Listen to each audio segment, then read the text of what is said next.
So I got this power head here. It's supposed to be bad. I found it seized.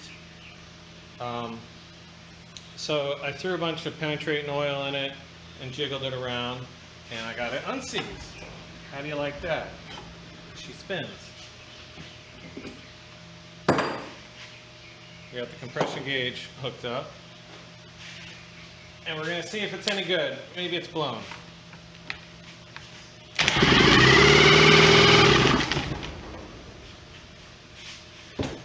That cylinder's really good, 145.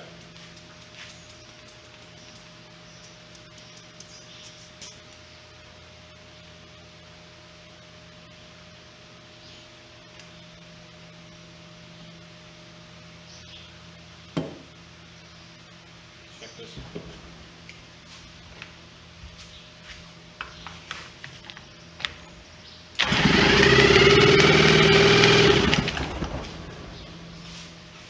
Awesome, 150.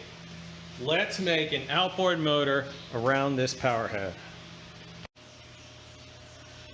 All right, so a bunch of junk came with this power head, and I have a bunch of junk lying around, so let's see if we can identify most or all of the required component parts to get this thing going. All right, so first off, the power head. Surprisingly, we know the power head is good. That's awesome.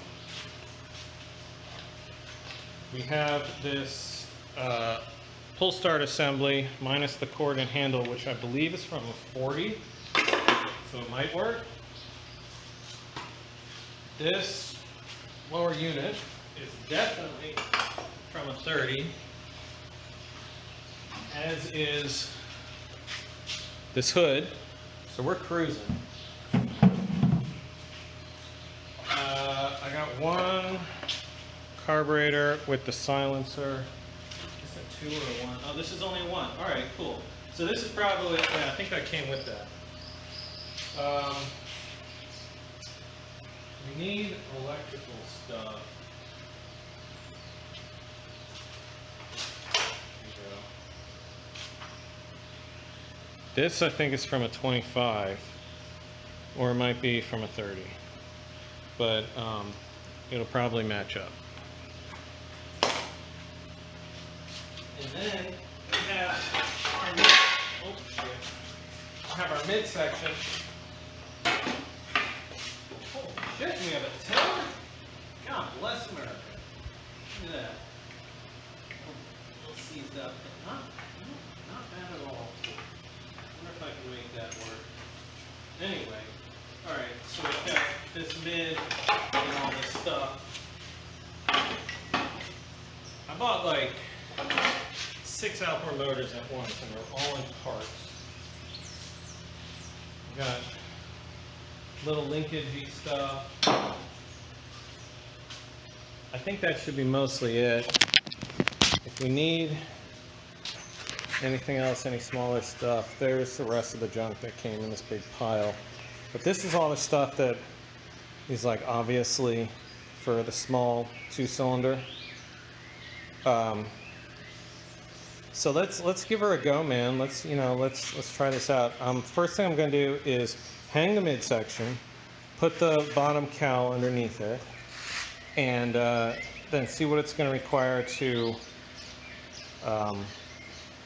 bolt on the power head. Looks like we've got most of the gasket under there, which is whatever.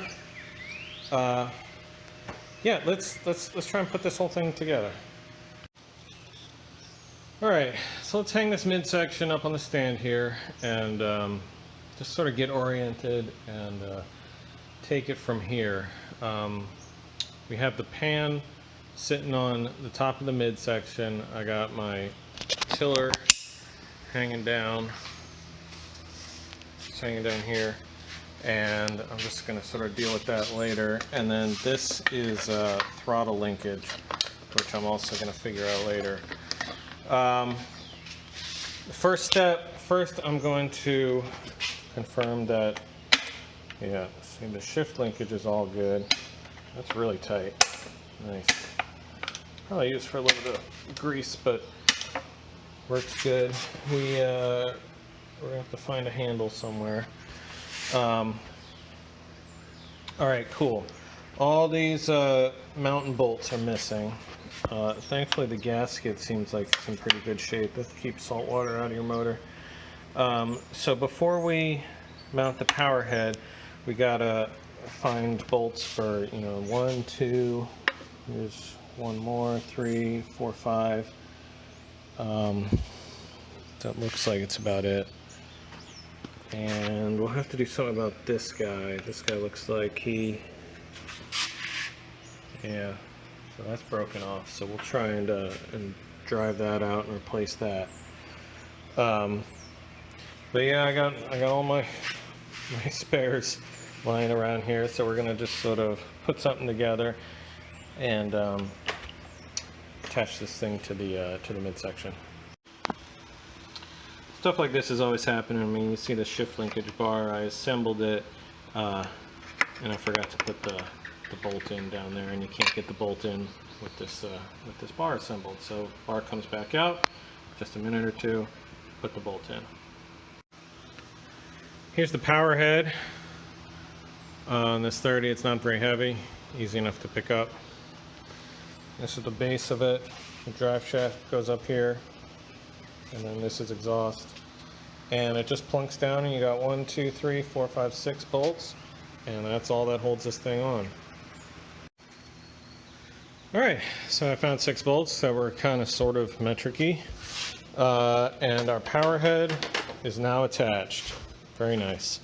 I think I'd like to spend some time putting together the ignition system and slapping this carburetor on here, and then mounting up the pull cord, and maybe we can get this thing to fire up today, and I'll decide to do the lower unit, which is right here, on a different day. But let's see if we can get this thing to fire over at least once.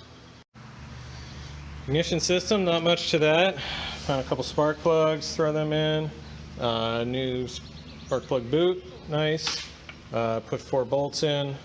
To mount this plate up, we got our 2 coils and our CDI, and then just plugging in all the color-coded wires. Ignition system is done. This, I believe, is kill switch, which I'll wire up later. Let's check for spark.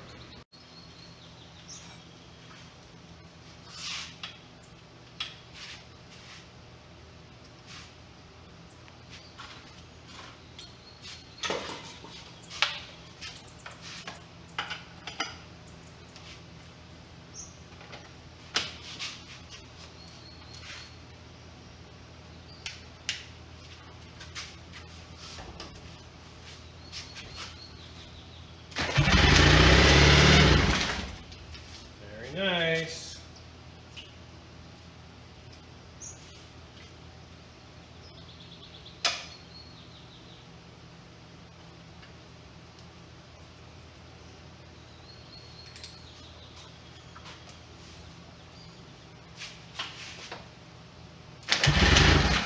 Too cool.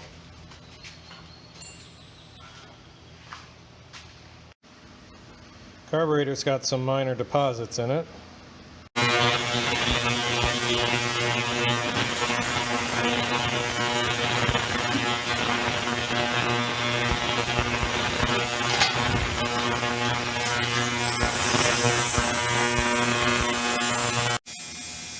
So while that thing is deep frying, I'm going to attend to the pull start recoil. In addition to not having any string or handle, it doesn't appear as though the spring is hooked up. Spin it around and the spring's not grabbing. So let's take off this little guy, pull this apart. Oftentimes the spring just comes off of its little keeper. And so maybe we can reassemble that and then rethread a new pull line. Yeah, so this comes off. Then we see the spring. We got a bunch of corrosion and junk in here, which I'll knock out while I try not to release the spring. Gonna put some lubrication in there and then just sort of bend this back so it connects right in there. And you see there's some junk in there that needs to be cleaned out. Shouldn't be too hard. So I think I spoke too soon, guys. Like, it looks like this is backwards, or the spring was maybe replaced and then installed upside down, and just never like assembled properly or something, because it doesn't hook in like it's supposed to. So I gotta take the spring out. I hate doing it because it goes whappa whappa whappa all over the shop floor. Maybe I'll like run a zip tie through here or something, try and keep it together. It's always a pain in the ass. But yeah, I gotta flip this spring upside down.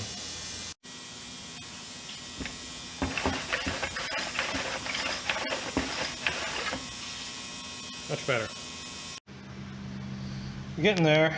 I'm gonna scrape on it for a while, put some solvent through,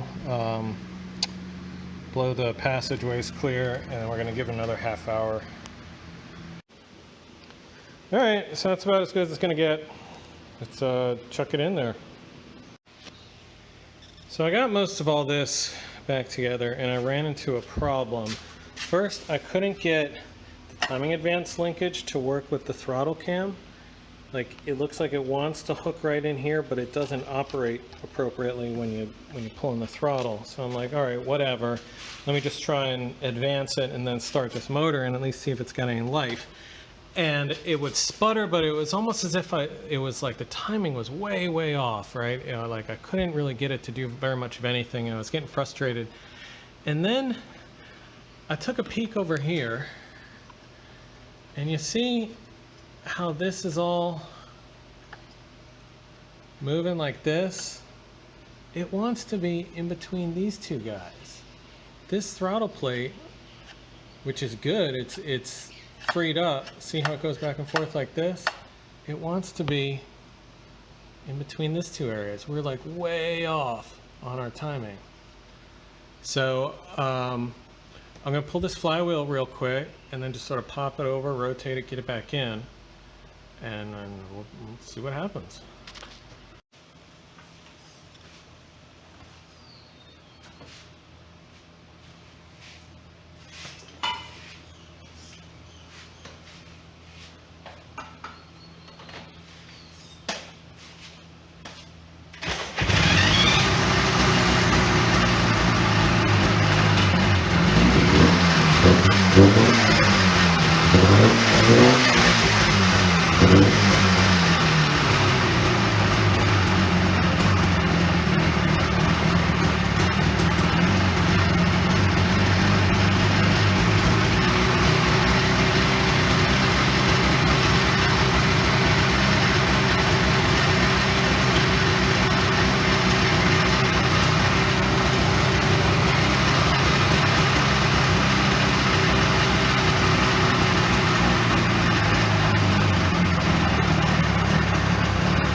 Alright, so it's nice to hear it run. At least it runs and idles and revs up, kind of.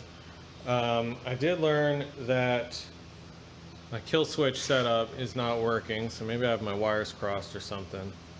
And the fuel pump is not pumping. So I'm going to take that off and see if the diaphragm's torn or whatever, and maybe I have a replacement I can put in there. And then I'm going to check my wiring, make sure that's all the way it's supposed to be. And then maybe try and secure that broken handle somehow. So new fuel pump, and I found the broken wire and installed this little waterproof switch for the on-off. And it just grounds, it's an interrupting ground for the kill wire here. So that should be mostly it. Oh, I did throw the lower unit on so it won't overheat. Let's fire it up.